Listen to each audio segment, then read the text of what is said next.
बच्चों आज हम आपको वैसे तो ये कक्षा 12 के इतिहास विषय जो पहला चैप्टर है इतिहास में ईंट मनके और कारखाने, जिसमें आप इंडो सिविलाइजेशन यानी सिंधु सभ्यता के बारे में पढ़ेंगे। वहां से आपका चैप्टर का शुरू होता है। लेकिन आज जो टॉपिक या जो भी मेथड मैं बताने जा रहा हूं आपको, वो कक्षा 9th के लिए भी, 10th के लिए भी और 11th और 12th के बच्चों के लिए भी अप्लाई होगा। अगर इस तरीके से आप इतिहास यानी सामाजिक विषय को पढ़ेंगे, विशेषकर इतिहास के टॉपिक को, तो आपको इतिहास को सही तरीके से समझने में बहुत ही अच्छी मदद मिलेगी और आपका जो नॉलेज होगा वो डीप होगा और व्यवस्थित होगा।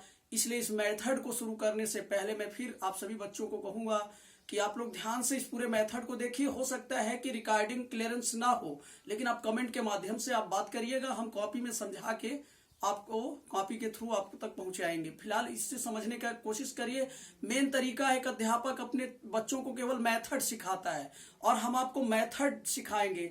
बाकी टारगेट आपको करना है इस लॉकडाउन के दौर में। बच्चों, आपका अपने लक्ष्य पर केंद्रित होना ही सफलता की सबसे बड़ी गारंटी है। एक शिक्षक के तौर पर हम केवल आपको मार्गदर्शन कर सकते हैं, आपका रास्ते का जो मार्ग है उसको जो है प्रशस्त करने में आपकी सहायता कर सकते हैं। बाकी उस मंजिल तक आप ही को जाना है। तो आज हम इतिहास विषय को कैसे पढ़े, छोटा सा मेथड इसी के साथ, विशेषकर कक्षा 12 के बच्चे ध्यान से देखेंगे। बाकी ये फार्मूला 9, 10th, 12th सभी के लिए बराबर उपयोगी है। देखिए बच्चों, आज हम आपके लिए लाए हैं, सबसे पहले ऊपर देखिए, हाउ टू रीड एनसीईआरटी, यानी जो आपकी 9 to 12th एनसीईआरटी लागू हुई है। अमूमन अभी यूपी बोर्ड में बच्चे एनसीईआरटी, चूंकि सामाजिक विज्ञान का जो विषय है उसका परिक्षेत्र यानी काफी बड़ा है और विस्तृत विषय क्षेत्र होने के कारण बच्चों में थोड़ा सा उबाऊपन होता है। लेकिन इसको भी साइंस की तरीके से जब आप पढ़ेंगे तो आपको मजा आएगा और इसका नॉलेज भी आपको गहराई से होगा। तो आज उसी मेथड को हम आपसे बताने जा रहे हैं कि जो मजा आपको साइंस में आता है वही इन मानविकी विषयों में भी आपको आएगा। जो ह्यूमैनिटीज के सब्जेक्ट हैं उनमें भी वही आनंद है, बस तरीका आपको मालूम होना चाहिए। तो फर्स्ट आप कैमरा का ध्यान इधर रखिए। हाउ टू रीड एनसीईआरटी, यानी एनसीईआरटी को कैसे पढ़े। सबसे पहली चीज हम आपको आज सिखाने जा रहे हैं कि एनसीईआरटी को कैसे पढ़ा जाए, कौन सा तरीका यानी कौन सा मेथड एनसीईआरटी को पढ़ने का सबसे उपयुक्त होगा। तो मेरे समझ से ये मेरा मेथड है, आप समझने की कोशिश करिए। तो मेथड का नाम है नेमोनिक मेथड, और नेमोनिक मेथड बराबर equal to 5W + 1H concept. हम आपको एनसीईआरटी पढ़ने के लिए आपके सामने आज आप प्रस्तुत कर रहे हैं ये 5W + 1H कॉन्सेप्ट।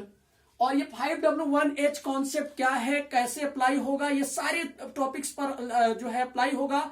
मैं एक टॉपिक के माध्यम से यहां पर स्पष्ट करूंगा, बाकी आप किसी पर भी अप्लाई कर सकते हैं। सामाजिक विषय के सारे टॉपिक पर यह लागू होगा इतिहास विषय में। तो देखिए बच्चों, सबसे पहले जो मेरा फिंगर है आप देख सकते हैं, जहां पे मैंने मार्कर रखा हुआ है। सबसे पहला ये 5WH में व्हाट, फिर वेयर, फिर व्हेन, फिर व्हाई, फिर हुम और फिर हाउ। इन सब की मीनिंग बच्चे आप जानते होंगे। व्हाट माने क्या है, सबसे पहला आपके दिमाग को इतिहास को समझने से पहले क्या है। फिर वेयर, कहां है, और व्हेन, कब से है, और वाई, क्यों है, और हुम का मतलब होता है किसे या जिसे, लेकिन इसको बड़े अर्थ में समझिए, किससे यानी जिससे, किससे या आवलिक जिससे, और हाउ कैसे। अब इसको हम मेथड पे अप्लाई करते हैं। फॉर एग्जांपल बच्चों ध्यान दीजिए, हमने यहाँ पे एक विषय लिखा है। जैसा कि मैंने शुरुआत में कहा कि इंटर में हमारा ईंट मनके और कारखाना है। तो सबसे पहला टॉपिक, जैसे अगर हम सिंधु सभ्यता को इतिहास में समझते हैं कि सिंधु सभ्यता क्या है, इंडो सिविलाइजेशन है क्या, तो सिंधु सभ्यता का उदाहरण लेते हैं और अपना ये 5WNH कॉन्सेप्ट इस पर अप्लाई करते हैं। देखिए कैसे इसको प्रभावी ढंग से बाहर लाने में इसके ज्ञान को आपको मदद करेगा ये कॉन्सेप्ट। तो फर्स्ट आप देखिए सिंधु सभ्यता पे अप्लाई अगर आप करते हैं तो सबसे पहले देखिए बच्चों, देखिए सिंधु सभ्यता, तो प्रश्न यहां से उठेगा व्हाट क्या है, यानी सिंधु सभ्यता क्या है। तो कॉन्सेप्ट यहां से जाएगा, आप क्या करके प्रश्न करेंगे, क्या है ढूंढेंगे, तो पता चलेगा कांस्य युगीन सभ्यता है। कैसी है, कांस्य युगीन सभ्यता है, यानी यहाँ के जो निवासी थे इसको कांस्य युगीन सभ्यता के नाम से, चूंकि कांसे का यहाँ पर अत्यधिक प्रयोग होने के कारण इसको कांस्य युगीन सभ्यता कहा गया। वैसे तो इसका 3 नाम था बच्चों, मैं फिर से स्पष्ट कर दूं सिंधु सभ्यता का। फर्स्ट ऑफ जिस स्थल पर इसकी खुदाई हुई थी हड़प्पा नामक स्थल पर, तो इसका नाम हड़प्पा सभ्यता रखा गया। उसके बाद जब इसका विस्तार हड़प्पा से बाहर पाया गया तो इसको सिंधु सभ्यता, यानी सिंधु और उसकी सहायक नदियों के किनारे यह सभ्यता पाई गई, इसलिए उसको सिंधु सभ्यता कहा गया। लेकिन बाद में कांसे की अत्यधिक प्रचुरता के कारण इसकी जो है इसको कहा गया सिंधु जो है कांस्य युगीन सभ्यता, जो तांबे और जस्ते को मिलाकर कांसा बनाया जाता है। और इसको क्या कहा जाता है? नगरीय सभ्यता। तो ये क्या है? सिंधु सभ्यता क्या है? कांस्य युगीन सभ्यता या नगरीय सभ्यता। तो पहले वर्ड का प्रश्न करेंगे तो आपको सभ्यता क्या है वो पता चलेगा। दूसरा अप्लाई करेंगे वेयर। वेयर माने कहां है। तो अब सिंधु सभ्यता कहां पे है, मैंने स्ट्रक्चर थोड़ा सा बनाया है, मैं ओरल बता रहा हूं आपको। सब जानते हैं कि ऊपर की तरफ नॉर्थ होता है, अगर आप प्लस का चिन्ह बनाएंगे तो सबसे पहले नॉर्थ होगा। और नॉर्थ में उत्तर में यह जम्मू कश्मीर जो राज्य है वहां जम्मू के मांदा, यानी मांदा जो मांडा है, मांदा जिला है वहां तक है नॉर्थ इलाका सबसे ज्यादा, मतलब उधर जम्मू में मांदा जिले तक जम्मू में फैला हुआ है उत्तर में। दक्षिणी हिस्सा क्या है? दाइमाबाद महाराष्ट्र। दक्षिणी जो इसका स्थल है वो दाइमाबाद महाराष्ट्र है।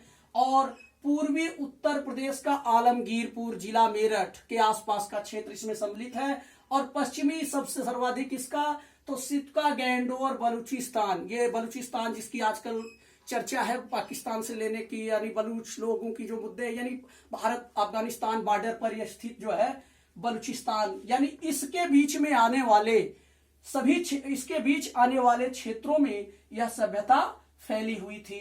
ठीक है, अब अगला प्रश्न होता है आपका वेन, तीसरा मेथड। वेन माने कब से, यानी कब से है।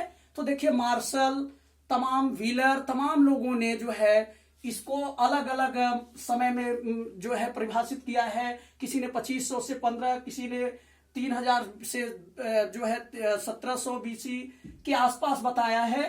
तो लेकिन इसकी जो सर्वमान्य डेट है वो 2350 बीसी से 1750 बीसी, यानी बीसी को मतलब होता है फुल फॉर्म बिफोर क्राइस्ट, यानी ईसा के जन्म से पहले, इसी को ईसा पूर्व कहते हैं।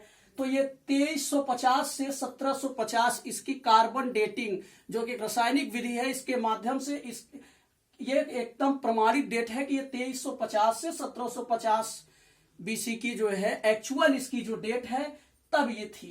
अगला मेथड पे हम चलते हैं, क्यों, व्हाई, यह क्यों है। तो देखिए क्यों इस नगरीय सभ्यता का विकास क्यों हुआ और इसके विकास में ऐसे कौन से तत्व थे कि इसको एक नगरीय सभ्यता के रूप में विकसित किए। तो देखिए सैटेलाइट आधारित, यानी ये नवीनतम खोज है। सैटेलाइट आधारित 3000 ईसा पूर्व में एक सैटेलाइट आधारित खोज हुई है कि 3000 ईसा पूर्व के आसपास सप्त सैंधव क्षेत्र में क्या हुआ, वर्षा के जल में वृद्धि हुई, वर्षा के जल में वृद्धि हुई और जलवायु जो है यहाँ का पैटर्न, जलवायु बदली और जलवायु के कारण, उत्तम जलवायु के कारण यहाँ कृषि का पैटर्न दिखाई पड़ता है, यानी खरीफ, रबी और जायद तीनों प्रकार की फसलें यहाँ पर पैदा होती थी। अब फसलें हुई तो क्या होगा बच्चों, कृषि अधिशेष होगा, यानी खाने से जो सामान बचेगा, यानी खाद्यान्नों का भंडार होगा। और जब खाने का भंडार जो हुआ है उसका प्रमाण कैसे मानेंगे आप लोग कि खाने का भंडार हुआ है। तो इसका पुरातत्व ने जो खुदाई किया है, आपके पुरातत्वविदों ने उसका जो है खुदाई में कृषि अधिशेष के साक्ष्य मिले हैं। कहां से मिले, हड़प्पा से, यह अभी वर्तमान पाकिस्तान में है। मोहनजोदड़ो ये भी पाकिस्तान में है, इसको जुड़वा नगर कहा जाता है। मोहनजोदड़ो को मृतकों का टीला बोला जाता है। सबसे बड़े नगर हैं तो कालीबंगा आपके राजस्थान राज्य में है और राखीगढ़ी यहां से जो है, राखीगढ़ी हरियाणा में। तो यहां से क्या मिले हैं, कृषि अधिशेष, यानी जहां पर सार्वजनिक अनाज को जमा किया गया था ये अधिशेष मिले हैं। तो अब कृषि अधिशेष होगा तो क्या होगा, व्यापार बढ़ेगा, यानी कोई चीज उस समय रुपए तो था नहीं, वस्तु से आदान प्रदान होता था। तो कौन वर्ग जन्म लिया, व्यापारी वर्ग की बहुलता थी। वहां पर, तो व्यापार पनपा, और व्यापार ने फिर क्या जन्म दिया? जब व्यापार होगा तो नगरीय सभ्यता का विकास होगा। व्यापार ने उस कल्चर को नगरीय सभ्यता में परिवर्तित कर दिया। ये कॉन्सेप्ट आप अगर, ये तो सिंधु सभ्यता का हो गया, अगर इसको वैदिक, अच्छा एक अंतिम बचा है हाउ, यानी कैसे कैसे कैसे कैसे यह सभ्यता बढ़ी। तो देखिए इसके प्रथम चरण क्या है, द्वितीय चरण क्या है, और तीसरा उत्तरवर्ती, 3 चरणों में यह सभ्यता विकसित हुई।